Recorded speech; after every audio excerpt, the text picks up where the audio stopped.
the bugs, Yeah. the plants also develop a mechanism to stop the bugs. Mm-hmm. Now, if we're spraying these pesticides again on it, it's going to develop a mechanism to kind of cut this pesticide from killing it. Mm-hmm. Now, this thing we start taking in, ingesting it, it's going to be killing us Right. Right. slowly but surely. Organically, we don't. When we come, we want to make sure that your farm is not being used with pesticide for maybe 2.5 to 3 years. Ah. So all the leaching, anything you had, it goes under. Mm-hmm. The soil destroy it, go away. Mm-hmm. And we teach you about rebuilding your soil, how to techniques on conservation and all that. So Mm-hmm.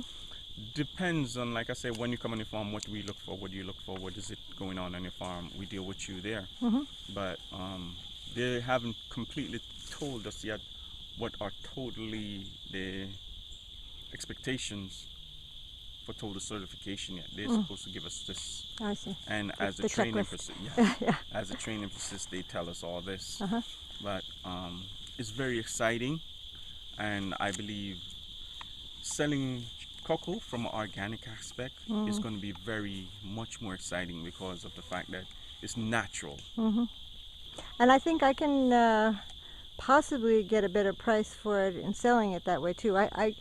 It's there is a little elasticity in the market right now. A lot of people are struggling in the States as well because the economics has been horrible.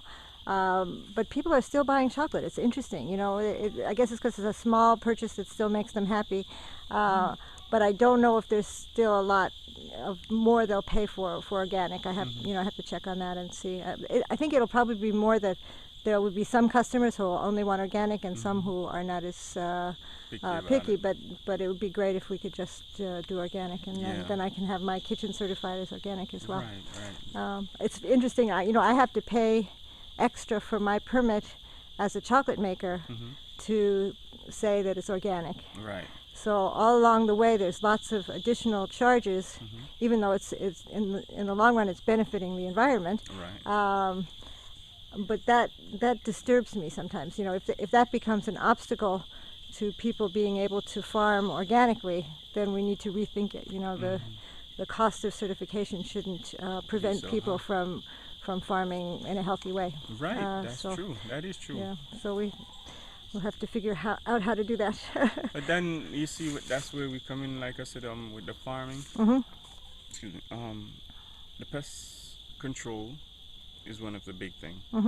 The soil conservation and making sure that the soil is healthy. We have to teach them certain techniques of trying to do that. But I don't know how we're going to work it out. I'm still trying to figure out how, because what USA taught us, they didn't teach me about the organic aspect. I learned organics differently, and I learned the compost differently. USA taught me about revitalization.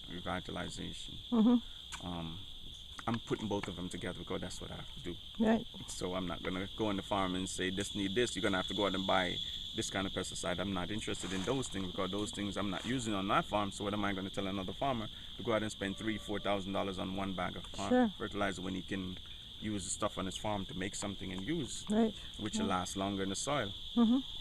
But we're still trying to figure out how we're going to tie these in, because even with the trainings that we do, I'm thinking, how do I tie in organic composting with, how do I tie in compost with their farm? Right. Well, I think, if you a lot of the farmers that I talked to couldn't afford pesticides anyway. And so you're really going to be showing them how to create things that will substitute for the pesticides they can't afford. So that, if you couch it like that and explain to them that they ultimately will likely get a better price for their chocolate if it is organic, then those are some incentives I think that might work. Yeah. But it's tricky. It People don't like to make change, and but it's great that you're also working on trying to find young farmers too, and the next generation, because a lot of the farmers I spoke to were quite old, and the younger generation didn't seem that interested in farming. No, because you find out that it's hard and it's expensive. Yeah. and we're trying to let them find an easier way, Hmm. you know. But the land is a great asset to them, and It is. that's probably one of the only assets a lot of people have. Mhm. So, okay, well, thank you so much. I Right. will see you on the training on the 26th. 26, yes, Right. and I'm gonna call you